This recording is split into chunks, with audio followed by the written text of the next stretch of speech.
ورسوله يا أيها الذين آمنوا اتقوا الله حق تقاته ولا تموتن إلا وأنتم مسلمون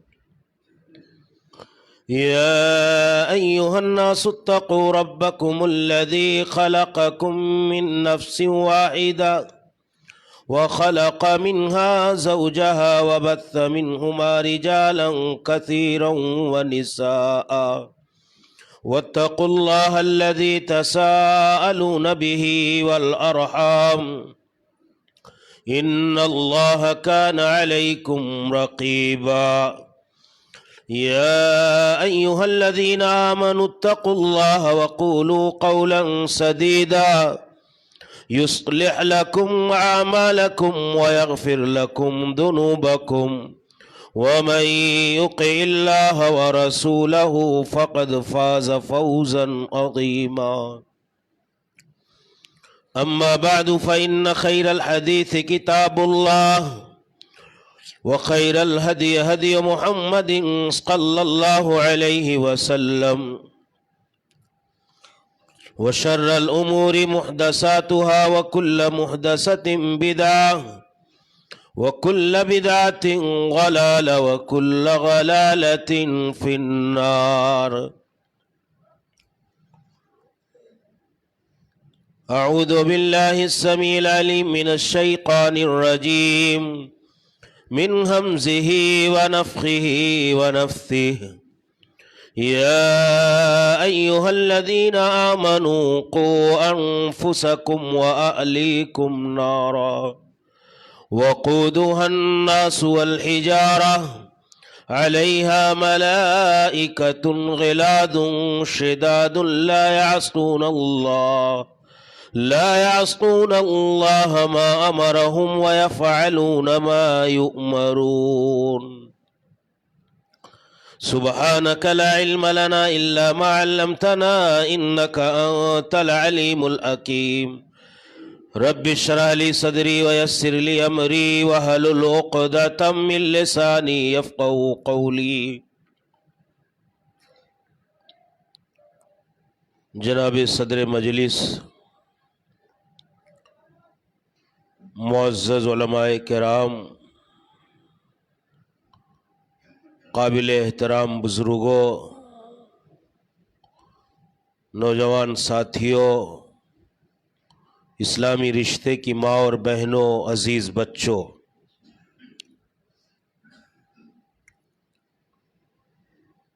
اللہ رب العالمین سے دعا ہے کہ الہ العالمین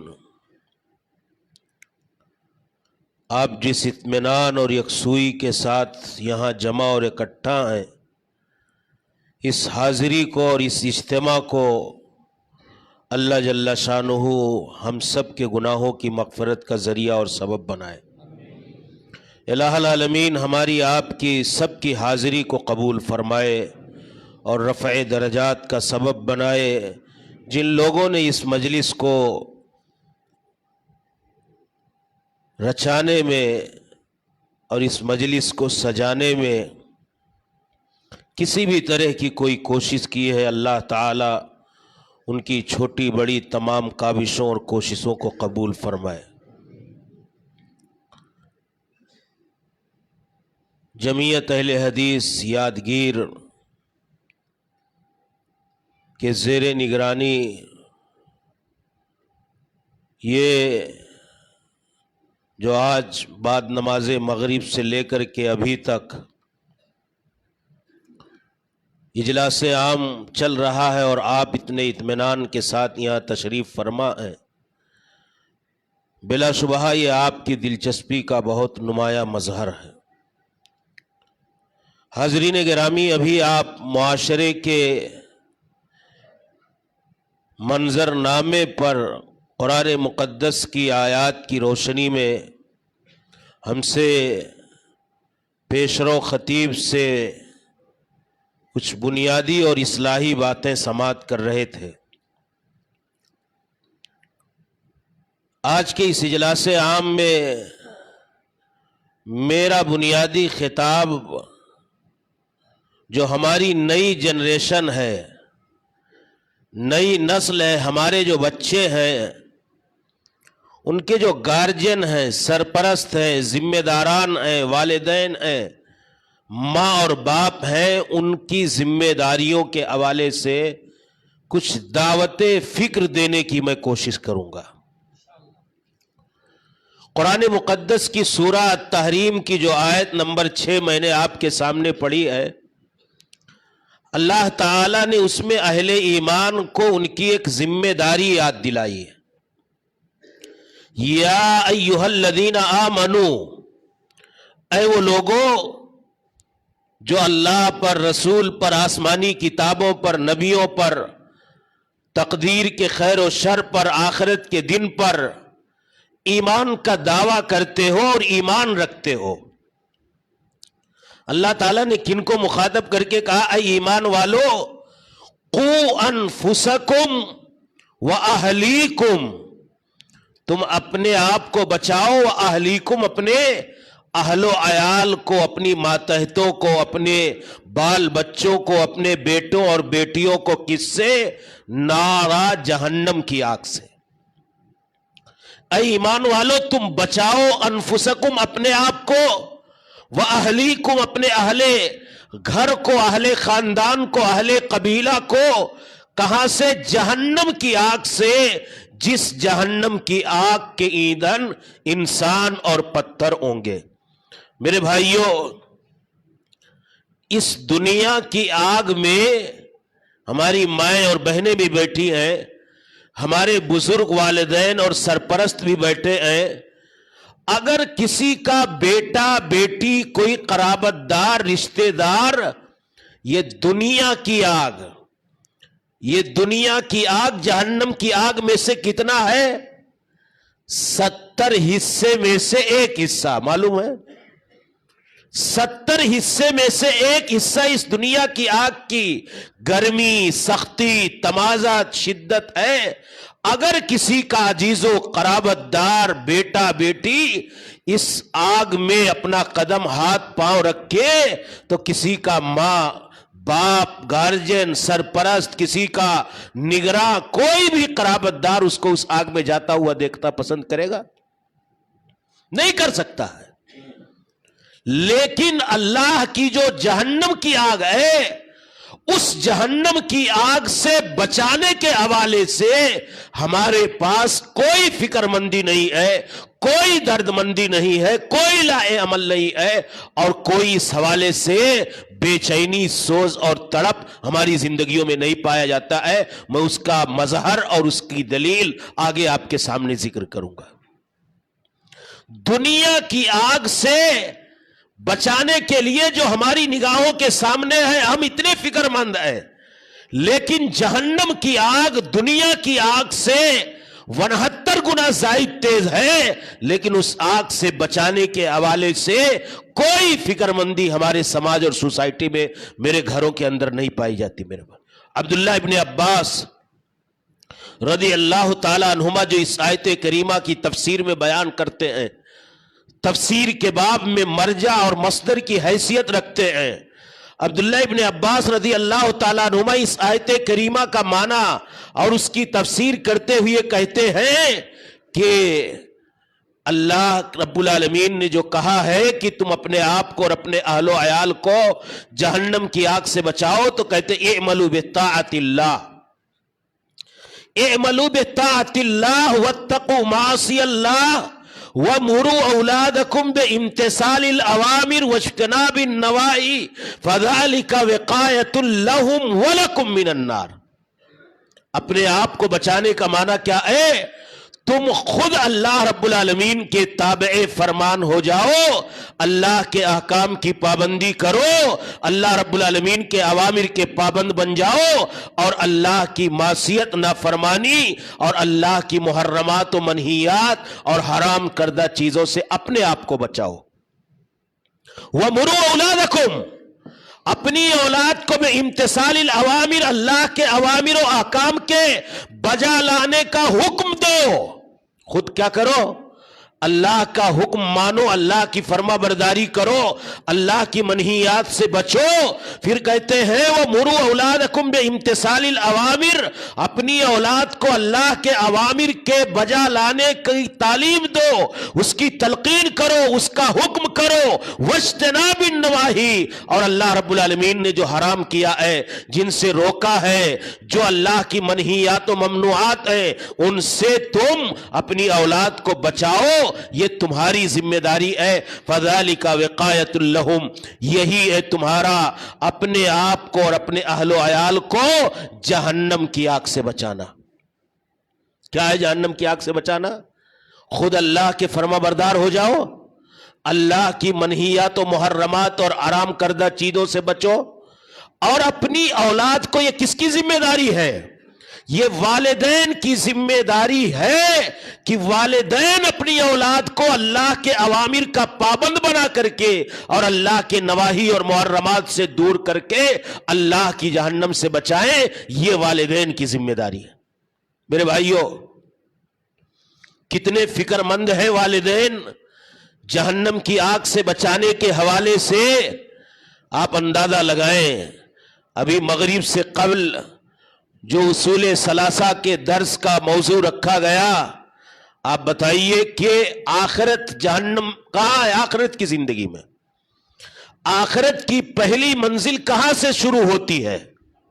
قبر سے۔ اول منازل الاخرہ، پہلا مرحلہ آخرت کی زندگی میں کیا ہونے والا ہے؟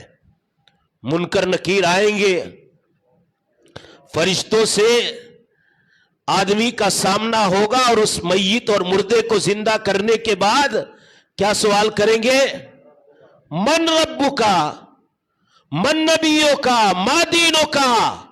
یہ ایک کورس ہے جو والدین کی ذمہ داری ہے کہ اپنے بچوں کو اس کورس کی تیاری کرائیں، اور اس بات کی فکر کے ساتھ انہیں توحید پر گامزن کریں کہ یہ ہمارے بچے کا پہلا کورس ہے، اور ایمانی اور اسلامی اور دنیا کی زندگی کا پہلا نصاب ہے کہ وہ اللہ رب العالمین کی جہنم کی آگ سے بچانے کے لیے اس کورس کی تیاری کرائے۔ کتنے لوگ ہیں، کتنے لوگ ہیں جو اللہ کے بارے میں صحیح عقیدہ خود رکھتے ہیں، اور اپنے گھر میں جا کر کے اللہ کے بارے میں، اللہ کے رسول کے بارے میں، اللہ کے دین کے بارے میں اپنے بچوں کو بیٹھ کر کے بتاتے اور سمجھاتے ہیں۔ ہماری ماؤں کی کتنی تعداد ہے جو اللہ اور اللہ کے رسول اور اللہ کے دین کے بارے میں۔ آپ بتائیے کہ جب آپ نے قبر کی پہلی منزل کی تیاری میں اسے کامیاب نہیں کیا، اللہ اور رسول اور اس کے دین کے مبادیات اور اصولوں کا علم نہیں دیا، مدرسے کی چہار دیواری اور مسجد کی چٹائی پر مولوی کے پاس پڑھنے کے لیے نہیں بھیجا، تو وہ اس فرشتے کے سوالوں کا جواب دے پائے گا کیا؟ نہیں دے سکتا ہے، نہیں دے پائے گا۔ اور جب وہ فیل ہو گیا تو اس کی قبر جہنم زار بنا دی جائے گی، اور اس کی قبر کو اللہ کے عذاب کے دروازے سے بھر دیا جائے گا، کھول دیے جائیں گے۔ یہ حالات ہوں گے میرے بھائیوں۔ اب آپ کی ذمہ داری ہے کہ نہیں ہے کہ اپنے بچوں کے حوالے سے ہمدردی کا نظریہ ہے کہ نہیں ہے؟ اگر عقیدہ اللہ کے بارے میں، رسول کریم صلی اللہ علیہ وسلم کے بارے میں، دین کے بارے میں عقیدہ درست نہیں رہا تو سوال نہیں بن پڑے گا۔ آج ہمارے عقید و ایمان کے بھیڑیے، آج ہماری تہذیب اور ثقافت اور کلچر کے بھیڑیے سڑکوں پر چلتے ہیں، گلیوں میں چلتے ہیں، پگڈنڈیوں میں چلتے ہیں۔ کیا حالات ہیں؟ ہماری پوری نئی جنریشن کے عقید و ایمان کو تباہی اور بربادی کے دہانے پر لے جا رہے ہیں۔ اس لیے میرے بھائیوں، آپ اندازہ لگائیں کہ آج صورتحال کیا ہے۔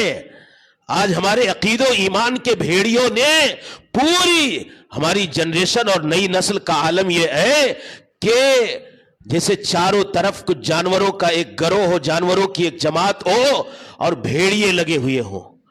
بھیڑیے حملہ آور ہونے کے لیے, اٹیک کرنے کے لیے جمع ہو, اگر ان بھیڑیوں سے اس جانوروں کے ریوڑ کو بچایا نہ جائے, ان کی حفاظت نہ کی جائے, تو بھیڑیے آ کر کے ان جانوروں پر حملہ آور ہو جائیں گے. یہی حال ہماری نئی جنریشن کا ہے. ہمیں اپنی ان جنریشن اور نئی نسل کو بچانے کے لیے فکری اور ایمانی اور اعتقادی طور پر ان کے عقید و ایمان کی حفاظت کے لیے آج ارتداد کی بات بار بار ہوتی ہے. آج دیکھیے پگڑی والے گلی گلی گھوم کر کے اللہ کے بارے میں وحدت الوجود کا عقیدہ, عقیدے حلول, اللہ ہر جگہ ہے, اللہ جانوروں میں حلول کیے ہوئے, انسانوں میں حلول کیے ہوئے, شجر و حجر میں حلول کیے ہوئے, اللہ ہر جگہ موجود ہے. یہ باطل عقیدہ مسلمانوں کے ذہن و دماغ میں, ان کی نسلوں کے دماغ میں ڈالتے کہ نہیں ڈالتے ہیں؟ اللہ کے رسول کے بارے میں اگر ہم نے رسول گرامی صلی اللہ علیہ وسلم کے بارے میں نہیں جانا, آپ کے بارے میں اپنا عقیدہ کتاب و سنت پر مبنی نہیں رکھا, تو یہ باطل مشرکانہ عقائد پھیلانے والا کوئی اسٹیج لگا کر کے بول رہا ہے کہ اللہ کے نبی نور ہے, عالم الغیب ہے, تو یہ بیچارہ معصوم جس کو دین کے عقید و ایمان کا علم نہیں, وہ اس کو ماننے کے لیے تیار ہو جائے گا کہ نہیں ہو جائے گا؟ تو اس لیے دین کے بارے میں آپ دیکھیے کہ یہی دین کی زندگی ہے کہ ہمارا اور ہماری نئی نسل کا اللہ کے بارے میں عقیدہ معمولی سمجھتے ہو. کتنے لوگ ہیں جو گھر میں بیٹھ کر کے اپنے بچوں سے کبھی پوچھے ہوں ہے اللہ کہاں ہے؟ کتنے لوگ اس بارے میں ڈسکس کرتے ہیں؟ نبی کائنات صلی اللہ علیہ وسلم کے بارے میں کیا عقیدہ ہونا چاہیے؟ یہ معمولی چیز ہے. یہی عقیدہ ایمان ہے اور ایمان کی زندگی ہے, اور یہی ہماری دینی زندگی کی اساس ہے. ہمیں اللہ اور رسول کے بارے میں اور دین کے بارے میں ٹھوس اور بنیادی عقیدہ مضبوط کرنا یہ ہمارا واجبی ہے, اللہ رب العالمین کا حکم ہے اور اللہ کی طرف سے فریضہ ہے. میرے بھائیوں, حضرت معاویہ بن حکم السلمی تھے, بکریاں ان کی ایک لوڈی تھی, چرایا کرتی تھی. ایک دن ایک بکری آیا, بھیڑیا کھا کر کے چلا گیا, ناراض ہوئے, ایک تھپڑ اسے انہوں نے مار دیا. بعد میں ندامت ہوئی, انہیں شرمندگی ہوئی, اپنی حرکت اور اپنے عمل پر پشیمانی ہوئی, پچھتاوا ہوا کہ میں نے غلطی کی ہے, اپنی لوڈی کے ساتھ ظلم اور زیادتی کی ہے. رسول اکرم صلی اللہ علیہ وسلم کی خدمت میں آئے اور رسول اکرم سے اظہار ندامت کرتے ہوئے کہا, اللہ کے نبی مجھے کیا کرنا چاہیے؟ رسول اکرم صلی اللہ علیہ وسلم نے کہا کہ بلاؤ اس لوڈی کو. لوڈی کو بلانے کے بعد رسول اکرم نے اس لوڈی سے پوچھا کہ 2 سوال میں تم سے کروں گا اور ان سوالوں کا جواب تم مجھے بتاؤ. میں آپ کو ایک پیغام دینا چاہتا ہوں اس حدیث پاک سے کہ ایمان کی, اسلام کی زندگی کی روح کیا ہے, اصل حقیقت کیا ہے ایمانی زندگی کی. اللہ کے نبی صلی اللہ علیہ وسلم نے اس سے پوچھا, این اللہ, این اللہ, اللہ کہاں ہے؟ من انا, میں کون ہوں؟ این اللہ کا جواب اس نے دیا, اللہ فی السماء, اللہ آسمان میں. انت رسول اللہ, آپ اللہ کے پیغامبر اور رسول ہیں. دونوں صحیح باتوں کا اس نے صحیح جواب دیا رسول اکرم صلی اللہ علیہ وسلم کے سوال کا. اللہ کے نبی نے کہا, اس نے سند ایمان و اعتبار دے دیا اور اس کے ایمان کو رب کی بارگاہ میں مقبول قرار دیتے ہوئے رسول اکرم نے معاویہ سے کہا کہ اے معاویہ, فَإِنَّهَا هِيَ مُؤْمِنَةٌ فَإِنَّهَا هِيَ مُؤْمِنَةٌ فَآتِقْهَا, اس لوڈی کا ایمان رب کی بارگاہ میں معتبر اور مقبول ہے, تم اسے آزادی کا پروانہ عطا فرما دو. میرے بھائیوں, کیا اس لوڈی سے اس لوڈی کا نام پوچھا رسول اکرم نے؟ اس کا حسب نسب اور خاندان پوچھا؟ اس کے نماز کی پابندی پوچھی؟ اس کے دین اور اخلاق اور دوسرے معاملات کے بارے میں باتیں معلوم کی؟ نہیں. 2 بنیادی سوال جو اسلامی زندگی کی اساس ہے, اللہ کے نبی نے پوچھا کہ اس کا عقیدہ کیسا ہے, اس کا ایمان کیسا ہے, اللہ کے بارے میں وہ عقیدہ کیا رکھتی ہے اور میرے بارے میں اس کا عقیدہ کیا ہے. اللہ کے رسول صلی اللہ علیہ وسلم کے سوال کے جواب میں اس نے صحیح جواب دیے. رسول اکرم نے اسے سند ایمان عطا فرما دیا اپنی زبان رسالت مآب سے. کہنے کا مطلب یہ ہے میرے بھائیوں کہ ایمان, توحید, عقیدہ, فکر, یہ اللہ کے بارے میں جو ایک مومن کی زندگی کا عقیدہ ہونا چاہیے، یہ بہت بنیادی چیز ہے، اور یہی ہم سے قبر میں پوچھا جائے گا، اور یہی ہماری دنیا اور آخرت کی زندگی کی فلاح و صلاح کی بنیاد اور اساس اور بیس ہے میرے بھائیوں۔ اس لیے یہی سارے حالات سے مقابلہ کرنے کے لیے میں یقین کے ساتھ کہہ سکتا ہوں آپ سے کہ اگر دنیا میں کیسے بھی حالات آئیں، اگر ان سارے حالات سے مقابلہ کرنا چاہتے ہو تو اپنی نسلوں کے عقیدہ و ایمان کی حفاظت و صیانت اور تحفظ و استحکام کے لیے کوششیں کرو۔ دنیا کی ساری حالات کا مقابلہ کرنے کی قوت اور اسپرٹ اس قوم کے اندر پیدا ہو جائے گی جس قوم کا عقیدہ و ایمان مضبوط ہو جائے۔ دیکھیے، بڑی بڑی طاقتوں کے سامنے کھڑے ہونے کی صلاحیت کن لوگوں کے اندر پیدا ہو گئی؟ میں ایک دو مثال دیتا ہوں، میری بات دوسری طرف جا رہی ہے کہ حضرت موسیٰ علیہ السلام جب دعوت لے کر کے آئے، دعوت کوئی قبول نہیں کر رہا تھا۔ فرعون جیسا ظالم، جابر، سرکش اور ربوبیت اور الوہیت کا، خدائی کا دعویٰ کرنے والا سرکش آدمی، جب اس نے دیکھا کہ موسیٰ علیہ السلام ایک معجزہ لے کر کے آئے، لاٹھی ہے، بڑے بڑے بین الاقوامی جادوگروں کو اس نے بلایا اور کہا کہ آپ تم موسیٰ کو ہرا دو۔ انٹرنیشنل جادوگر تھے، موسیٰ کو زیر کرنا ہے، شکست دینا ہے، یہ اسی عصا کے بہانے سے لوگوں کو گمراہ کر رہا ہے۔ ہاں، کہا بادشاہ سلامت، بالکل آج موسیٰ کو ہم پست کر دیں گے، ہرا دیں گے، لیکن آپ دیں گے کیا؟ کہا آپ کو اپنا قریبی بنا لیں گے۔ موسیٰ علیہ السلام اپنی لاٹھی، اپنا عصا لے کر کے آئے، وہ جادوگر آئے تو کہتے ہیں قدر جوہر دانت جوہری، سونار سونے کو اچھے طریقے سے پہچان لیتا ہے۔ تو وہ جادوگر تھے، موسیٰ علیہ السلام کا عصا اور آپ کی لاٹھی یہ کوئی فنکاری نہیں تھی، اللہ رب العالمین کا رحمانی اور ربانی معجزہ تھا۔ وہ متاثر ہوئے بنا نہیں رہ پائے اور وہ موسیٰ علیہ السلام کی، ہارون علیہ السلام کی دعوت پر ایمان لے آئے۔ موسیٰ اور ہارون کی دعوت پر، اس کے رب پر ایمان لے آئے۔ فرعون حیران ششدردہ کہہ رہا ہے کیا کروں، میری تو حالت خراب ہو گئی، میں نے بلایا تھا موسیٰ کو پست کرنے کے لیے، یہ تو موسیٰ کے ہم نوا اور ہم کلام اور ہم پیالہ بنتے جا رہے ہیں۔ کہا جانتے ہو، سولی پر چڑھاؤں گا، الٹے ہاتھ پاؤں کاٹ کر کے تمہیں نیست و نابود کر دوں گا۔ اب بتاؤ، ابھی موسیٰ علیہ السلام کے مقابلے کے لیے آئے تھے، کہہ رہے تھے موسیٰ علیہ السلام کو پست کر دیں گے۔ موسیٰ علیہ الصلاۃ والتسلیم کو پست کرنے کے بجائے انہی دعوت کو قبول کر لیا، پھر کہا سولی پر چڑھاؤں گا۔ کیا کہا؟ فقضی انت ما قاض، فقضی انت ما قاض ہے، فرعون جو کرنا ہے کر ڈال، ہم تجھ سے نہیں ڈرنے والے ہیں۔ کیا قوت تھی، کیا طاقت تھی؟ اللہ کی ذات پر ایمان کی طاقت اور قوت تھی۔ اتنا مضبوط ایمان ہو گیا تھا اللہ کی ذات پر کہ وہ فرعون جس کی چاپلوسی کر رہے تھے، اس کے سامنے سینہ سپر ہو کر کے کھڑے ہونے کے لیے اپنے آپ کو آمادہ اور تیار کر لیا۔ یہ توحید کی قوت ہے، یہ ایمان کی قوت ہے۔ حضرت ابراہیم خلیل اللہ جس بادشاہ کے زمانے میں آئے، نمرود تھا۔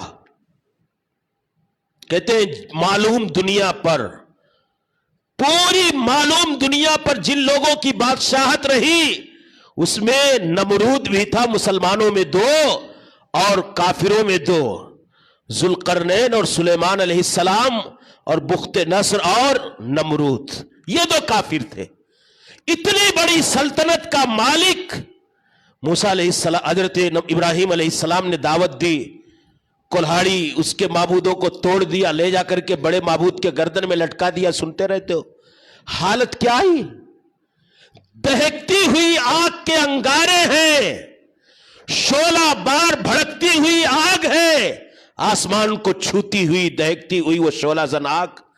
لیکن ابراہیم علیہ السلام نے ایک دعا پڑھی اور کہا حسبی اللہ و نعم الوکیل، میرا مولا میرے لیے کافی ہے، بے خطر کود پڑا آتش نمرود میں عشق، عقل ہے محو تماشائے لبے بام ابھی۔ یہ کون سی قوت تھی میرے بھائیوں؟ یہ ابراہیم علیہ السلام کو اگر طاقت ملی تو صرف اور صرف اس بنیاد پر کہ اللہ کی ذات پر کامل ایمان، کامل توکل، کامل عقیدہ تھا کہ اللہ کی آگ اس کی رحمت کے آگے یہ میرا کچھ نہیں بگاڑ سکتی۔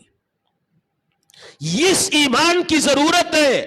فرعون کیا، نمرود کیا، شداد کیا، رسول گرامی کے زمانے میں صحابہ کرام اور آپ کے بعد آنے والے حالات کیا ہوئے میرے بھائیوں، ان ساری چیزوں کو دیکھو۔ ڈبلو ہنٹر نے لکھا ہے، مجھے بات یاد آ گئی کہ جب انگریزوں سے جہاد کی لڑائی لڑی جاتی تھی تو انگریز 3 کتابوں سے بہت گھبراتے تھے: شرح وقایہ کی کتاب الجہاد، سید احمد شہید کے ملفوظات، اور شاہ اسماعیل شہید کی تقویت الایمان، پتلی سی کتاب۔ گھبرانے کی وجہ کیا ہے میرے بھائیو؟ تقویت الایمان پڑھتے ہو کہ نہیں پڑھتے ہو؟ گھر میں رکھا ہے کہ نہیں رکھا ہے؟ خریدو، گھر میں ایک کورس کے طور پہ پڑھو۔ میں یہ نصیحت اور وصیت کر کے آپ کو جا رہا ہوں۔ آپ کے گھر والوں کے عقید و ایمان کی مضبوطی اور سلامتی کے لیے بہت بنیادی کتاب، جس نے پورے ہندوستان اور اردو دنیا کے اندر ایک انقلاب برپا کر دیا بر صغیر کے اندر، کہا کہ وہ لوگ تقویت الایمان سے گھبراتے تھے۔ آپ بتاؤ گھبرانے کی وجہ کیا تھی؟ کہیں جہاد کا نسخہ بتایا گیا تھا؟ انگریزوں کے بھگانے کا طریقہ بتایا گیا؟ اس میں جنگ کیسے لڑی جائے یہ طریقے بتائے گئے؟ نہیں، عقید و ایمان کی مضبوطی کا ٹھوس نصاب اس کے اندر شامل ہے۔ اور انگریزوں کو معلوم تھا کہ جن کا عقیدہ، جن کا ایمان، جن کی توحید اور اللہ کی ذات پر جن کا توکل مضبوط ہے، وہی سچے مجاہد بن کر کے سڑکوں پر اترنے والے ہیں اور حکومت سے مقابلہ کرنے والے ہیں۔ تو دنیا کی طاقتیں اہل توحید کے سامنے نہیں کھڑی ہو سکتی ہیں۔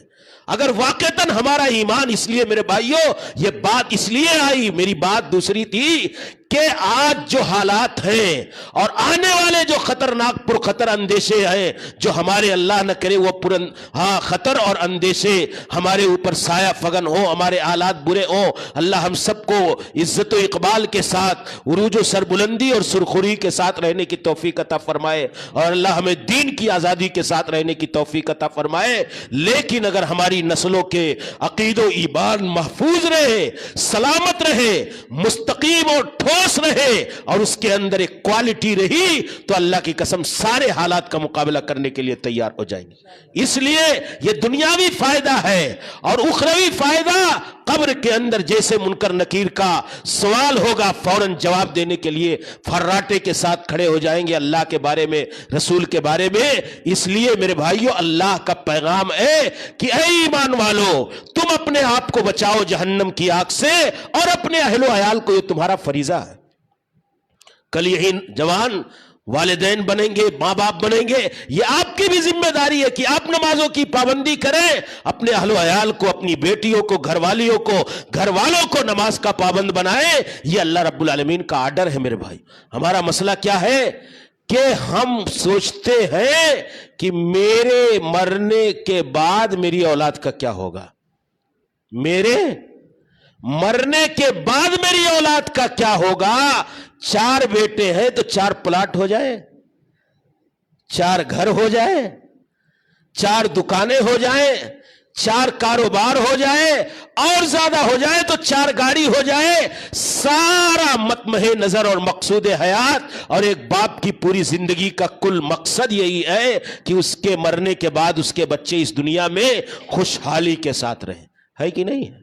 لیکن یہ ظلم ہے بچوں کے ساتھ۔ میں اسی لیے کہتا ہوں کہ اس اسٹیپ کے آگے ایک اسٹیپ اور ہے، اس پہ سوچو۔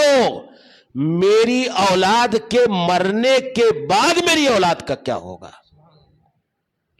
میری اولاد کے مرنے کے بعد میری اولاد کا کیا ہوگا؟ کیا ہوگا؟ قبر میں فرشتے آئیں گے، رب کے بارے میں پوچھیں گے، رسول کے بارے میں پوچھیں گے، دین کے بارے میں پوچھیں گے۔ اگر یہ فکر مندی پیدا ہو جائے تو آپ یہ کورس اسے اچھے سے پڑھائیں گے کہ نہیں پڑھائیں گے؟ پڑھائیں گے نا، لیکن فکر مندی ہے ہی نہیں کہ میری اولاد کے مرنے کے بعد میری اولاد کا کیا ہوگا. اس لیے نہ رب کے بارے میں بتایا، نہ دین کے بارے میں بتایا، نہ عقید و ایمان اور اسلام اور شریعت کے بارے میں بتایا. اس لیے میرے بھائیو اس حوالے سے فکر مند ہو. حضرت یعقوب علیہ السلام، انبیاء کو دیکھو، ان کی زندگیوں کو دیکھو. نوح علیہ السلام، ابراہیم علیہ السلام، لقمان علیہ السلام، محمد الرسول اللہ، سارے انبیاء اور صحابہ کرام کی زندگیوں کو دیکھو گے تو آپ کو اندازہ ہوگا. حضرت نوح علیہ السلام عقید و ایمان کے حوالے سے، اپنی ذریت اور نسل کے حوالے سے کتنے فکر مند تھے آپ بتاؤ، اندازہ لگاؤ. جب سارے لوگ ہلاک ہونے لگے تو یہ فکر مندی کا مظہر تھا. کہتے یا بنی ارکب معنا، یا بنی ارکب معنا ولا تکن مع الکافرین، آؤ میرے ساتھ سوار ہو جاؤ اور تم کافروں کا راستہ نہ اختیار کرو، کافروں کے راستے پر نہ جاؤ، تم غرقاب ہو جاؤ گے، تباہ ہو جاؤ گے، برباد ہو جاؤ گے، ہلاک ہو جاؤ گے، طوفان کا شکار ہو جاؤ گے. یہ نوح علیہ السلام کی فکر مندی تھی اپنی اولاد، اپنی ذریت کے حوالے سے. نوح علیہ السلام اپنی ذریت کے عقید و ایمان اور توحید کی حفاظت کے حوالے سے کتنے فکر مند تھے آپ اندازہ لگاؤ. نوح علیہ السلام جب انتقال ہونے لگا، اللہ کے رسول صلی اللہ علیہ وسلم نے فرمایا، حضرت نوح نے اپنے بچوں کو جمع کرنے کے بعد کہا کہ میں 2 چیزوں کی وصیت کر کے جا رہا ہوں، اسے مضبوطی سے پکڑ کر کے رکھنا. 2 چیزوں کی وصیت کر کے جا رہا ہوں، مضبوطی سے پکڑ کر کے رکھنا، اور 2 چیزوں سے منع کر کے جا رہا ہوں، ان کے قریب مت جانا. کہ آمرکم بلا الہ الا اللہ وسبحان اللہ وبحمدہ. کا اس کلمہ توحید کو مضبوطی سے تھام کر کے رکھنا، اور ایک وظیفہ بتایا کہ تم اسے پڑھتے رہو. کہ یہ اللہ رب العالمین کا کلمہ توحید تمہارے سب سے کام آنے والا. کیا تھا؟ پھر کہا وَأَنْهَاكُمْ عَنِ الشِّرْكِ وَالْكِبْرِ. آئے بیٹے شرک سے منع کر کے جا رہا ہوں اور کبر سے منع کر کے جا رہا ہوں، تم شرک کے قریب مت جانا. یہ فکر مندی تھی کہ توحید سلامت رہے اور ان کی زندگی میں شرک کا شائبہ تک نہ آنے پائے. یہ ان کی ایمانی اور اعتقادی تربیت کی فکر مندی تھی. میرے بھائیو، ہماری اولاد جانے لگے ہم کو فکر کیا ہوگی کہ بیٹے مقدمہ کورٹ میں چل رہا ہے، فلاں وکیل ہے، فلاں روپیہ فلاں کے پاس باقی ہے. ساری ٹریننگ اور تربیت ہماری وہ ہوگی. حضرت یعقوب علیہ السلام کی ادا رب کریم کو کتنی پسند آئی. اللہ تعالیٰ نے کیا کہا حضرت یعقوب علیہ السلام کے بارے میں، اذ قال لبنیہ ما ام کنتم شہداء اذ حضر یعقوب الموت اذ قال لبنیہ ما تعبدون من بعدی قالوا نعبد الہک وإلہ آبائک ابراہیم واسماعیل واسحاق الہ واحد ونحن لہ مسلمون. اللہ تعالیٰ نے کہا یاد کرو یعقوب کی زندگی اور اس کے موت کی ان لمحات کو، اس گھڑی کو جب یعقوب کی موت قریب آئی. کیا تم موجود تھے؟ اللہ تعالیٰ مخاطب کر کے کہہ رہا ہے ہم کنتم شہداء اذ حضر یعقوب الموت. تم موجود تھے جب یعقوب علیہ السلام کی وفات کا وقت قریب آیا. کیا کہا؟ لبنیہ. فکر دیکھیے، فکر مندی دیکھیے. ما تعبدون من بعدی. اے میرے بیٹو، میرے مرنے کے بعد عبادت کس کی کرو گے؟ فکر مندی تھی. کہیں یہ میرے مرنے کے بعد گمراہ نہ ہو جائیں، صراط مستقیم سے بھٹک نہ جائیں، راہ ہدایت سے راہ ضلالت پر نہ چلے جائیں، اللہ کی بندگی کو چھوڑ کر کے غیر اللہ کے آستانوں کو آباد کرنے والے نہ بن جائیں. ایک اللہ کے نبی کو اپنی ذریت اور اپنی اولاد کے حوالے سے یہ فکر مندی تھی کہ اے میرے بیٹو ما تعبدون من بعدی، میرے اس دنیا سے جانے کے بعد عبادت کس کی کرو گے؟ سارے لوگوں نے بیک زبان کہا نعبد الہک و الہ آبائک ابراہیم و اسماعیل و اسحاق الہ واحد ونحن لہ مسلمون. اے ابو جان آپ گھبرائیں نہیں، آپ بے چین نہ ہو، آپ پریشان نہ ہو.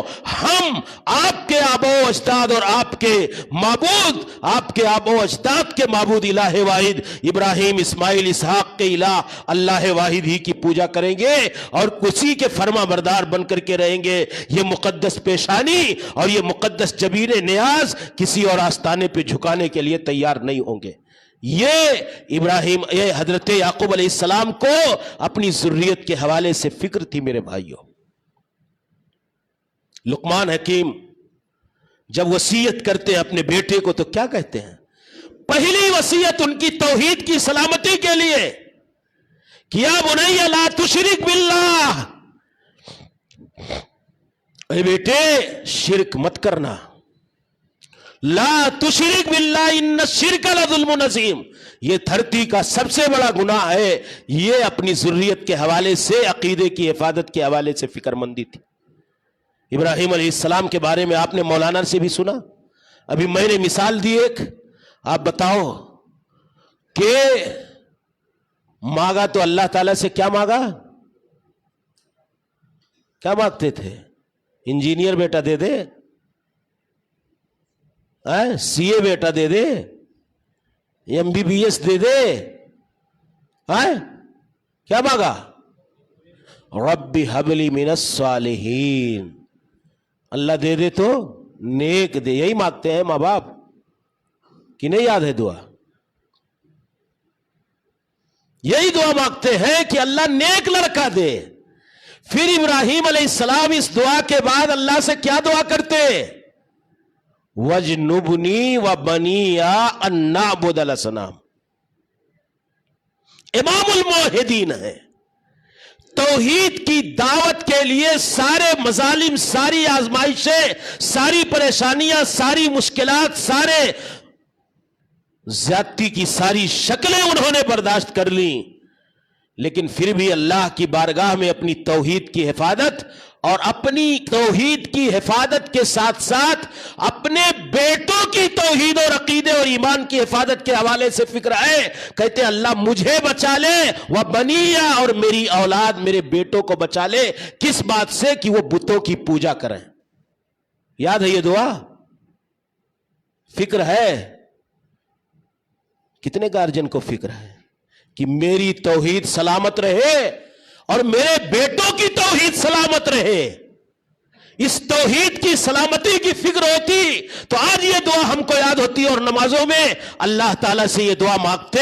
لیکن ہمیں توحید کی قیمت اور اس سرمایے کی عظمت کا احساس نہیں. آج اسی لیے ارتداد کے فتنے ہیں، آج اسی لیے شرک ہے ہمارے سماج کے اندر، آج اسی لیے ایمان کی جو ٹھوس اور عقیدے کی جو ٹھوس زندگی ہے اس کے اندر کہیں نہ کہیں تزلزل اور بے راہ روی اور بے اعتدالی پائی جاتی ہے. میرے بھائیوں، یہ ابراہیم خلیل اللہ کی فکر تھی اپنی توحید، اپنے عقیدے، اپنے ایمان کی حفاظت اور اپنی وَبَنِيَّ، اور میری اولاد کو بھی بچا لے. اللہ اس بات سے کہ ہم بتوں کی پوجا کریں، بتوں کے قریب جائیں، کہیں توحید میں خلل نہ آ جائے، شرک کے راستے پر نہ چلے جائیں. میرے بھائیوں، اور اس کے علاوہ پھر کیا کہتے ہیں؟ رب اجعلنی مقیم الصلاۃ ومن ذریتی. یہ کیا تھی؟ عبادت کے حوالے سے، بیٹوں کے حوالے سے فکر مندی تھی ابراہیم خلیل اللہ کی کہ اللہ مجھے نماز کا پابند بنا دے، ومن ذریتی، میری اولاد کو بھی نماز کا پابند بنا دے. کس کے حوالے سے؟ جس کو فکر ہوگی کہ میری اولاد کے مرنے کے بعد میری اولاد کا کیا ہوگا، وہ یہ دعائیں پڑھے گا، وہ یہ دعا پڑھے گا. اور میرے بھائیوں، توحید جب مضبوط ہو جائے گی تو ہماری زندگی کا عقیدہ مضبوط ہو جائے گا. تو ہماری زندگی کا آج ہمارے نوجوانوں میں جو بگاڑ ہے، آخرت کی جواب دہی سے غفلت ہے، دنیا کمانے کی ہوڑ لگی ہوئی ہے. ساری زندگی کا کل خلاصہ یہی ہے کہ اس دنیا کے مال و منال، دولت و پراپرٹی اور ثروت کو جمع کر لیں. کامیاب ترین انسان ہے، آخرت سے بالکل غفلت کی زندگی گزار رہے ہیں. یہ بھی توحید اور ایمان کی تربیت میں کمزوری کی بنیاد پر ہے. جس کا ایمان اللہ کی ذات پر، توحید پر اور شرک سے نفرت پر اور دنیا بیزاری پر مضبوط ہو جائے، وہی سارے حالات کا مقابلہ کرے گا۔ فرعون کی بیوی کا مولانا نے ذکر کیا، کیا کہا؟ کتنے عیش و آرام کا محل رہا ہوگا، کتنا چین اور سکون رہا ہوگا، کتنی خوشحال زندگی رہی ہوگی، کتنی آسائش اور راحت کے سامان رہے ہوں گے، لیکن اپنی توحید اور آخرت کی زندگی کی فکر کی بنیاد پر اس خاتون جنت فرعون کی بیوی نے اللہ سے دعا کی۔ اللہ نے مثال بیان کی، وَضَرَبَ اللَّهُ مَثَلًا لِّلَّذِينَ آمَنُوا امْرَأَتَ فِرْعَوْنَ إِذْ قَالَتْ رَبِّ ابْنِ لِي عِندَكَ بَيْتًا فِي الْجَنَّةِ، رَبِّ ابْنِ لِي عِندَكَ بَيْتًا فِي الْجَنَّةِ۔ پانچ بچوں کو اس کی نگاہوں کے سامنے کھولتے ہوئے تیل کے کڑاہے میں ڈال دیا گیا۔ آزمائشیں اتنی عظیم، پریشانیاں اور مشکلات اتنے اعلیٰ، لیکن اس فرعون کی بیوی کو اللہ کی طرف سے اس چھوٹے بچے کو قوت گویائی اللہ نے عطا کر دی اور کہا کہ یا اماں اصبری فإنک علی الحق۔ اس فرعون کی بیوی کہ چھوٹے بچے کو اللہ نے قوت گویائی دے دی اور اللہ تعالیٰ نے اس بچے سے کہلوایا کہ اے ماں صبر کر، ہاں اللہ تعالیٰ کے لیے تو یہ قربانی دے رہی ہے، تو حق پر ہے، تیرا بدلہ اللہ تعالیٰ جنت ہوگا۔ میرے بھائیوں، جب آدمی کا ٹارگٹ بدل جائے گا اور یہی توحید اور یہی اللہ کی ذات کی فکر اور آخرت کی جواب دہی کا احساس ہی ہمارے ٹارگٹ کو، ہدف کو، ہماری زندگی کے نظریے اور فکر کو تبدیل کرے گی۔ اور اگر ہمارا عقیدہ اللہ کی ذات پر مضبوط نہ رہے، ہمیں اپنا مقصد تخلیق نہ معلوم ہو، ہمیں اللہ کی ذات سے اپنا رشتہ کیسا رکھنا چاہیے اس کا احساس نہ ہو، تو پھر ایسی صورت میں ہمارے اندر کوئی تبدیلی نہیں آ سکتی۔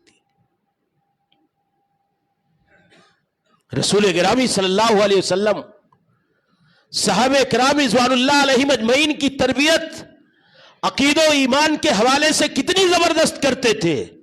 حضرت عبداللہ ابن عباس، میرے بھائیوں یہ کورس ہے، کورس۔ عبداللہ ابن عباس جب رسول اکرم کا انتقال ہوا محض 9 برس کے تھے، 13 برس کے، 13 سال کی عمر تھی تب رسول اکرم کا انتقال ہوا۔ اس سے کئی سال پہلے عبداللہ ابن عباس کہتے ہیں کہ میں اللہ کے نبی کے پیچھے سواری پر سوار تھا، اتنے میں نبی کائنات نے مخاطب کر کے مجھے کہا یا غلام انی اعلمک کلمات احفظ اللہ یا احفظک احفظ اللہ تجدہ تجاہک وَإِذَا سَأَلْتَ فَاسْأَلِ اللَّهَ وَإِذَا اسْتَعَنْتَ فَاسْتَعِنْ بِاللَّهِ وَاعْلَمْ أَنَّ الْأُمَّةَ لَوِ اجْتَمَعَتْ عَلَىٰ أَن يَضُرُّوكَ أَن يَنفَعُوكَ بِشَيْءٍ لَمْ يَنفَعُوكَ بِشَيْءٍ إِلَّا قَدْ كَتَبَهُ اللَّهُ لَكَ وَاعْلَمْ أَنَّ الْأُمَّةَ لَوِ اجْتَمَعَتْ عَلَىٰ أَن يَضُرُّوكَ بِشَيْءٍ لَمْ يَضُرُّوكَ إِلَّا بِشَيْءٍ قَدْ كَتَبَهُ اللَّهُ عَلَيْكَ رُفِعَتِ الْأَقْلَامُ وَجَفَّتِ الصُّحُفُ۔ عبداللہ ابن عباس کہتے ہیں کہ میں پیچھے سواری پر سوار تھا، رسول اکرم صلی اللہ علیہ وسلم نے مجھ سے مخاطب کر کے کہا کہ اے بچے میں کچھ کلمات تمہیں سکھلا رہا ہوں، تم ان کو یاد کر لو، محفوظ کر لو۔ پھر کہا احفظ اللہ، اللہ کی توحید کی، اللہ کے عقید و ایمان کی، اللہ کے دین کی، اللہ کی شریعت کی، اللہ کے نظام زندگی کی تم حفاظت کرو، اللہ رب العالمین تمہاری حفاظت کرے گا۔ یہ فکرہ، یہ نظریہ، یہ عقیدہ، یہ ایمان، یہ تصور زندگی اگر ہم اپنی نسلوں کو دیں تو کیا ہماری نسلوں میں وہ برائی کے شائبے پائے جائیں گے؟ کیا کہا اللہ کے نبی نے؟ اے بچے احفظ اللہ، اللہ کی یعنی اللہ کے دین کی، اللہ کے احکام و شریعت کی، اللہ کے نظام کی، اللہ کی توحید کی حفاظت کرو، اللہ تمہاری حفاظت کرے گا۔ پتہ کیا چلا؟ ہماری حفاظت کے لیے اللہ کے دین کی حفاظت ضروری ہے ہماری زندگی میں۔ احفظ اللہ تجدہ تجاہک، تمہارے اپنی مرادیں پانے کے لیے اپنے دین کا سودا کر رہے ہو، ایمان کا سودا کر رہے ہو، نمازوں کو چھوڑ رہے ہو، اپنی داڑھیاں قربان کر رہے ہو، اور اللہ اور اس کے رسول کی شریعت سے بغاوت اور انحراف کا راستہ اختیار کر رہے ہو. یہ نبی کائنات نے صحابہ کرام کی تربیت کی کہ اے بچے سنو، اگر تم اللہ اور اللہ کے دین کی حفاظت کرو گے اللہ تمہاری مراد پوری کر دے گا. ان بنیادوں پر ہم نے پالا اپنے بچوں کو، ان بنیادوں پر تربیت کی ہم نے اپنی نسلوں کی. یہ ٹھوس عقیدہ اور نصاب عقیدہ ان کو ان کی زندگی میں ہم نے پڑھایا شرح و بست کے ساتھ؟ بالکل نہیں. یہی وجہ ہے کہ نہ آج آخرت کی فکر ہے، نہ آج دنیا کی زندگی کے مقابلے میں دین کی زندگی کی فکر ہے. میرے بھائیو، اللہ کے نبی نے کیا سکھایا؟ قَإِذَا سَأَلْتَ فَاسْأَلِ اللَّهَ. اے بیٹے، مانگنا تو اللہ سے مانگنا. یہ ایک مومن کو جینے کا سلیقہ اور شعور دیتا ہے یہ جملہ. سب سے زیادہ بھکاری کہاں ہے؟ مسلمانوں کی صفوں میں نا. شہروں میں چلے جائیے. مومن جو اللہ کے تعلق سے اپنے عقیدہ و ایمان کو مضبوط رکھتا ہے، رسول گرامی کی پاکیزہ تعلیم ہے، ایک مومن کو موقر بناتی ہے یہ فکر اور اس کا یہ نظریہ اور یہ عقیدہ، اور اس کو اس دنیا میں عزت نفس کے ساتھ جینے کا سلیقہ اور شعور دیتی ہے. کسی انسان کی حیثیت کیا ہے؟ کسی انسان کی حقیقت کیا ہے؟ اللہ کی ذات کریمی اور رحیمی کے آگے رسول گرامی نے کہا مانگو تو اللہ سے، وَإِذَا اسْتَعَنْتَ فَاسْتَعِنْ بِاللَّهِ، اور جب مدد طلب کرو تو صرف رب ذریم کی ذات گرامی سے. اس تصور کے ساتھ جیو، اس تصور کے ساتھ نسلوں کو آگے بڑھاؤ. دیکھو سماج میں تبدیلی آتی ہے کہ نہیں آتی ہے؟ فکر اور نظریے میں چینجنگ آتی ہے کہ نہیں آتی ہے؟ اللہ کی قسم یقینی طور پر وہ مومن اپنی شان ایمانی اور شان مومن کے ساتھ جینے کا حوصلہ اور جذبہ اپنے اندر پائے گا. لیکن یہ کمزوریاں ہمارے عقید و ایمان کی ہمارے اندر ہے. ہماری نسلوں میں ہم نے وہی منتقل کر دیا، ٹرانسفر کر دیا، وہی بدعقیدگی اور وہی کمزور اعتقادی کا جو ماحول ہمارے سماج کے اندر پایا جاتا تھا. یہ مضبوطی کی عقیدے کی مضبوطی کا ٹھوس نصاب ہے رسول اکرم صلی اللہ علیہ وسلم کی طرف سے.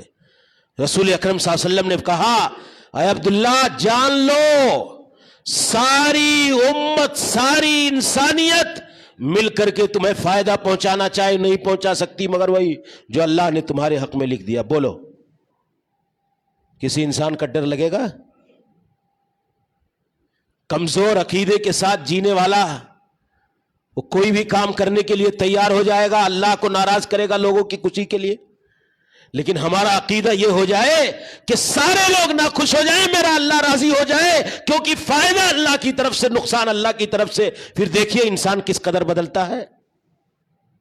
یہی کمزوریاں ہیں ہماری تربیت کے کورس میں، ہمارے جینے کے انداز میں، ہمارے اپنے اسالیب زندگی میں، اور ہر کسی کے اندر ہیں، ہمارے اندر بھی ہیں. اللہ کے نبی نے کہا بچے جان لو، ساری امت اگر تمہیں مل کر کے فائدہ پہنچانا چاہے نہیں پہنچا سکتی مگر وہی جو تمہارے حق میں اللہ نے لکھ دیا ہے، اور سارے لوگ مل کر کے نقصان پہنچانا چاہے نہیں پہنچا سکتے مگر وہی جو اللہ نے تمہارے خلاف لکھ دیا. میرے بھائیوں، گھروں میں بیٹھ کر کے والدین نہیں پوچھتے ہیں اپنے گارجین سے، اپنے بچوں سے کہ بچے اللہ کے بارے میں تمہارا کیا عقیدہ ہے. حضرت ابو ہریرہ رضی اللہ تعالیٰ عنہ کے بارے میں آتا ہے کہ جب چھوٹے بچوں کے پاس سے گزرتے تھے تو کہتے تھے کہ میری طرف سے عیسیٰ ابن مریم کو سلام پہنچا دینا. اپنے محلے اور بستی کے چھوٹے بچوں کے پاس سے گزرتے تھے تو کیا کہتے تھے؟ عیسیٰ ابن مریم کو میری طرف سے سلام کہہ دینا، ان چھوٹے بچوں کو مخاطب کر کے. اب ان کے نہ قبیلے میں نہ محلے نہ بستی میں عیسیٰ ابن مریم نام کا کوئی ہے ہی نہیں. پوچھنا شروع کرتے تھے، پھر آتے تھے حضرت ابو ہریرہ سے پوچھتے تھے عیسیٰ ابن مریم کوئی ہے ہی نہیں، کس کو سلام بولے؟ تو دراصل وہ یہ عقیدہ دینا چاہتے تھے کہ سلام کن کو بھیجوایا جاتا ہے؟ زندوں کو. سلام کن کو بھیجوایا جاتا ہے؟ زندے کو. تو کہا کہ یہ عقیدہ دینے کے لیے کہ حضرت عیسیٰ ابن مریم زندہ ہیں، قتل نہیں کیے گئے ہیں، سولی پر نہیں چڑھائے گئے ہیں بلکہ آسمان پہ اٹھا لیے گئے ہیں، بچوں کو یہ باریک عقیدہ دینے کے لیے طریقہ کار اپنایا کرتے تھے. اتنے باریک عقائد پر ہمارے سلف کی نگاہ ہوتی تھی، صحابہ کی نگاہ ہوتی تھی. آج ہم موٹی موٹی چیزیں توحید کی قسمیں بتانے کے لیے نہیں تیار. توحید کسے کہتے ہیں؟ کتنے گارجن کو پلا ہے، معلوم ہے. شرک کسے کہتے ہیں؟ اور جب توحید جانے گا نہیں، شرک جانے گا نہیں، تو اپنے آپ کو بچائے گا کیسے میرے بھائیوں؟ اس لیے میرے نوجوانوں، میرے بزرگوں، آنے والا یہ جو منظر نامہ ہے، یہ جو آنے والی صورتحال ہے، یہ آپ کی ذمہ داری ہے کہ آپ ان نسلوں کو بچائیے. یہ آپ کا فریضہ ہے، یہ اللہ کی طرف سے ایک امانت ڈالی گئی ہے آپ کے اوپر. اور اللہ تعالیٰ نے کہا ہے کہ کلکم رائن وکلکم مسئول عن رعیتہ، الامام رائن وہو مسئول عن رعیتہ والرجل رائن وہو مسئول عن اہل بیتہ. ایک امام سے، ایک ذمہ دار سے، ایک نگراں سے، ایک سماج اور سوسائٹی اور معاشرے کے سربراہ سے اس کی رعایا اور اس کے ماتحتوں کے متعلق سوال کیا جائے گا، اور ایک آدمی سے اس کے گھر والوں کے بارے میں سوال کیا جائے گا. کیا بنایا؟ کلمے کا عقیدہ دیا کہ نہیں دیا؟ شرک کی تعلیم دی کہ نہیں دی؟ نمازوں کے لیے جاتے تھے تو گھر میں بول کر کے جاتے تھے کہ نہیں؟ نماز کے لیے جاتے تھے تو بیٹوں کو لے کے جاتے تھے کہ نہیں؟ 7 سال کے ہو جائیں تو نماز کی تلقین کرو، 10 سال کے ہو جائیں تو مار کے پڑھاؤ. اس سنت پر عمل کیا کہ نہیں کیا؟ اللہ پوچھے گا. وَالْمَرْأَةُ رَاعِيَةٌ فِي بَيْتِ زَوْجِهَا، ایک خاتون سے، اس کے شوہر کے گھر سے متعلق سوال ہوگا. اس چہار دیواری میں رہتے ہوئے امانت داری اور دیانت داری کے ساتھ تم نے اپنے اس کارکردگی کو ادا کیا کہ نہیں کیا، اور اپنی ذمہ داری اور ڈیوٹی نبھائی کہ نہیں نبھائی. میرے بھائیوں، اگر یہی امانت داری کے ساتھ آپ تربیت کریں، اخلاق کی بنیاد پر تربیت کریں. آج زناکاری فروغ پا رہی ہے، بے حیائی فروغ پا رہی ہے. ہماری بہن اور بیٹیاں ان کا نقاب دیکھ کر کے شرم آئے، حجاب دیکھ کر کے شرم آئے، ہمارے نوجوانوں کا لباس دیکھ کر کے شرم آئے. آپ بتاؤ کہ اس اخلاقی اور دینی تربیت کے حوالے سے، نماز عبادت کی تربیت کے حوالے سے کیا لاہے عمل ہے ہمارے پاس؟ خود ہماری زندگی بے راہ روی کی شکار ہے، اور یہی آنے والی جنریشن اسی حوالے سے اسے بے راہ روی کے ساتھ. میرے بھائیوں، اگر سماج کی اصلاح چاہتے ہو تو وہ جو بڑے بڑی کانفرنسیں اور جلسے کر کے سماج کی اصلاح کرنا چاہتے ہو، اللہ کی قسم نہیں ہونے والا ہے. میں بنیاد سے اصلاح کا آغاز کرو، بنیاد سے اصلاح کی شروعات کرو. خشت اول چونہد میں مار کچ تا سریا میرود دیوار کچ. یہ چھوٹے چھوٹے بچے جن کو ابھی اس ایج میں جو چاہے آپ رخ دے سکتے ہیں، جدھر چاہے موڑ دیں، جون سا عقیدہ، جون سی فکر جانا چاہے آپ ڈال دیں ان کے ذہن و دماغ میں. اور جب یہ جوان ہو گئے، گمراہی کے راستے پر چلے گئے، ایک تناور درخت کی مثال ہو گئی. اب آپ ان کے پیچھے پوری انرجی لگا رہے ہیں، پوری طاقت لگا رہے ہیں، پوری کوشش ان کی اصلاح کے لیے. تو تناور درخت جلدی وہ اپنی حقیقت کو نہیں بدلتا، اس کی حیثیت نہیں بدلی جا سکتی ہے، لیکن نرم درختوں کو صحیح رخ دیا جا سکتا ہے. اگر سارے لوگ ٹھان لیں کہ ہمیں آج یہ معاشرہ ہمارا نہیں بدلے گا، ہم اس نئی جنریشن میں، نئی بچے اور نئی نسل میں نئے بچوں اور بیٹیوں کو انہیں دین کا خوگر اور عادی بنائیں گے، نمازوں کا عادی بنائیں گے، دین کے راستے پر چلائیں گے، تو اللہ کی قسم میرے بھائیوں، یہ معاشرہ ہمارا بدل سکتا ہے، ہماری سوسائٹی بدل سکتی ہے، ہمارا سماج بدل سکتا ہے، اور ہمارے آنے والے منظر نامے کی صورتحال بدل سکتی ہے. اس لیے میرے بزرگوں، اس فکر سے آگے بڑھ کر کے آگے بڑھو کہ میرے مرنے کے بعد میرا کیا ہو، میری اولاد کا کیا ہوگا. اس فکر کے ساتھ جیو کہ میری اولاد کے مرنے کے بعد میری اولاد کا کیا ہوگا. یہ آپ کے لیے صدقہ جاریہ بن جائیں گے. اگر آپ نے عالم بنا دیا، حافظ بنا دیا، دیندار بنا دیا، نمازی بنا دیا، تو آپ کے لیے صدقہ جاریہ ہو گئے. یہ غریب آدمی بھی کر سکتا ہے، غریب آدمی بھی کر سکتا ہے. بڑا آدمی مالدار ہے تو وہی نل، کنواں اور مسجد میں تعمیراتی کام میں خرچ کر سکتا ہے. کوئی عالم آدمی ہے وہی علمی ورثہ چھوڑ کر کے جا سکتا ہے. لیکن کوئی غریب آدمی ہے اپنے بچوں کو نیک چھوڑ کر کے چلا جائے، اس کے حق میں دعا کرے تو یہی دعا اس کے حق میں کام آنے گی. حضرت ابو ہریرہ امام ابن ماجہ نے مقدمے میں لکھا ہے کہ ابو ہریرہ رضی اللہ تعالیٰ عنہ نے کہا ان الرجل لیغفر درجتہ فی الجنہ، لیرفع درجتہ فی الجنہ. جنت میں اس کا مقام بلند کر دیا جاتا ہے، وہ اس کا اہل نہیں تھا، حقدار نہیں تھا، وہ پوچھتا ہے کہ اللہ یہ درجہ کہاں سے مل گیا، میں تو اس کا حقدار نہیں تھا. تو کہا کہ فرشتے اس کو جواب دیں گے بے استغفاری ولدک لک، کہ اے اللہ، اے فرشتے اس آدمی سے کہیں گے کہ اے بندے خدا، یہ تیرے بچوں کی مغفرت کی دعا کا اثر ہے کہ اللہ تعالیٰ نے تیرے درجات بلند کر دیا. تو کیا چھوڑ کر کے جانا چاہتے ہو کہ اس کو دعا ہی نہ آئے، اس کو دعا ہی نہ آئے، مغفرت کی دعا ہی نہ کرنا جانے، اس کی اہمیت کا اندازہ ہی نہ ہو. اس لیے میرے بھائیوں، اپنی بیٹیوں کو بچاؤ، بچوں کو بچاؤ، اپنی پوری جنریشن کو بچاؤ. یہ آپ کی ذمہ داری بھی ہے، امانت داری بھی ہے، اور آپ کے حق میں آخرت کی زندگی میں کام آنے کا بھی ایک بہت بنیادی ذریعہ ہے. ایک واقعہ ذکر کر کے میں اپنی بات ختم کر دیتا ہوں. حضرت عمر ابن خطاب کے حوالے سے بیان کیا جاتا ہے کہ ایک آدمی آیا اور اس نے شکایت کی اپنے بیٹے کی کہ امیر المومنین یہ میری بات نہیں مانتا. آج ماں باپ بولتے ہیں نا، اے بیٹا بے راہ رو ہو گیا، بڑھاپے میں خیالے نہیں کرتا ہے، لے جائے گا اولڈ ایج ہوم میں ڈال کر کے چلے آئے گا، لگا ہی رہا ہے. تو امیر المومنین نے کہا کہ اس لڑکے کو بلاؤ. کیا کرتا ہے؟ کہا اس لڑکے کو بلایا گیا جب، تو کہا کہ امیر المومنین یہ تو میری شکایت لے کر کے آئے کہ میں ان کی فرما برداری نہیں کرتا، ان کی بات نہیں مانتا، لیکن میری بھی بات سن لیجئے کہ میرے بھی کچھ حقوق ہیں ان کے اوپر. کہا ہاں، ینتقی امہ ویحسن اسمہ ویعلمہ القرآن، باپ کے اوپر بیٹے کا حق یہ ہے کہ بہترین نام رکھے، قرآن کریم کی تعلیم دے، اس کے لیے بہترین ماں کا انتخاب کرے، اچھی بیوی لے کر کے آئے. جب اچھی بیوی ہوگی تبھی اچھی نسل اس سے پروان چڑھے گی. تو یہ بیٹوں کا حق ہے کہ بیوی اچھی ہونی چاہیے، آپ کا صرف نہیں، بیٹوں کا حق ہے، کیونکہ پروڈکٹ اسی تو ڈائی سے تیار ہونے والا ہے. اور وہ مدرسہ جو آپ ڈالنے جا رہے ہیں جس سے پوری کھیپ اور نسل بننے والی ہے. تو کہا کہ امیر المومنین نے بیٹوں کا حق باپ پر یہ ہے کہ بہترین نام رکھے، قرآن کریم کی تعلیم دے، اور اس کا کہا قرآن کریم کی تعلیم دے، اس کے لیے بہترین ماں کا انتخاب کرے، اور ینتقی امہ ویحس، بہترین نام رکھے. کہ امیر المومنین سنیے، انہوں نے میرا نام جوان رکھا، گوبر کا کیڑا، اور میری ماں ایک کالی کلوٹی لوٹی ہے، لے کر کے آیا، شادی کر لیا. قرآن کریم کا ایک حرف اس باپ نے مجھ کو نہیں پڑھایا، آپ بتائیے میں اکبر ہوں کیا اکبر؟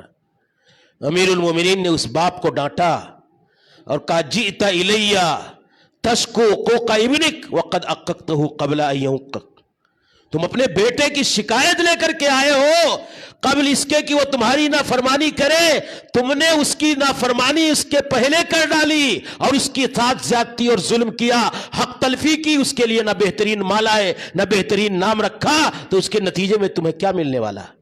اس لیے میرے بھائیوں، آپ جو شکایتیں کرتے ہو یہ کہیں نہ کہیں تربیتی انداز میں اور تربیت کے کورس میں گڑبڑی ہے، خرابی ہے، لچر ہے، اور اس میں کمزوری پائی جاتی ہے. اس نصاب کو درست کیجئے، اپنے گھروں میں اپنے بچوں کی بہترین تربیت کریں.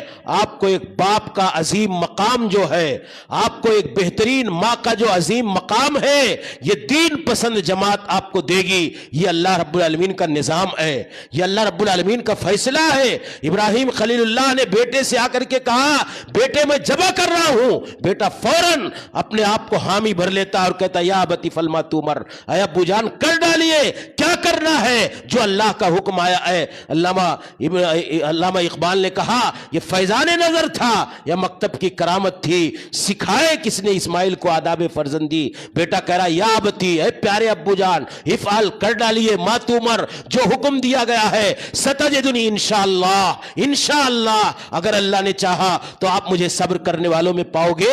یہ تعبیرات علامہ اقبال نے اسی کی ترجمانی کی کہ بیٹا اتنے پیارے انداز میں جواب دے رہا ہے. تو باپ دعا کر رہا تھا، کیا کر رہا تھا؟ اللہ نیک دے دے، مانگا تھا نہیں مانگا تھا؟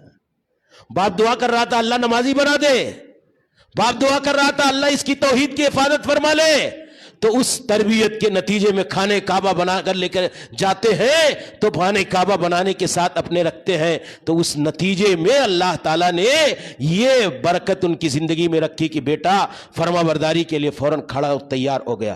اس لیے میرے بھائیوں، اپنی ذمہ داری کو سمجھو، اس فرض منصبی کو اور امانت داری کو سمجھو، اور اللہ رب العالمین کے جو واجبات ہیں، فرائض ہیں، اپنی نسلوں اور اپنی اولاد اور ذریت اور بچوں کے حوالے سے اس کو امانت داری کے ساتھ ادا کرو۔ یہ بہت ذمہ دارانہ کام ہے، جیسے نماز کا حکم ہے، زکوٰۃ کا حکم ہے، ایسے بچوں کو جہنم کی آگ سے بچانا بھی یہ بھی والدین کی ذمہ داری ہے، اور یہ اہل ایمان سے اللہ نے مخاطب کیا ہے۔ اگر آپ نہیں کریں گے تو اللہ کے ہاں جواب دہ ہونا ہے، جواب دہ ہونا ہے۔ یہی نسلیں گریبان پکڑ کر کے رب کی حضور میں کھڑی ہو جائیں گی کہ اللہ اس نے میری ایمان اور عقیدے کی تعلیم کے لیے کوئی بندوبست نہیں کیا تھا۔ اللہ ہم سب کو دین سے سچی محبت کی توفیق عطا فرمائے، ہمارے والدین کو اپنی ذمہ داریوں کو ادا کرنے کی توفیق عطا فرمائے۔ اللہ رب العالمین ہم سب کو عقیدہ و ایمان کی تعلیم اور تربیت پر زور دینے کی توفیق عطا فرمائے۔ اللہ ہماری نسلوں کی عقیدہ و ایمان کی حفاظت فرمائے۔ اللہ جو حاضر ہیں تو ان کے گناہوں کو معاف فرما دے، اور ہم سب کو سننے اور کہنے سے زیادہ عمل کی توفیق عطا فرما۔ اللہ ہمیں بخش دے، ہمارے والدین کو بخش دے، اور تمام اہل ایمان کو بخش دے۔ اللہ خاتمہ ہو تو اسلام پر ہو۔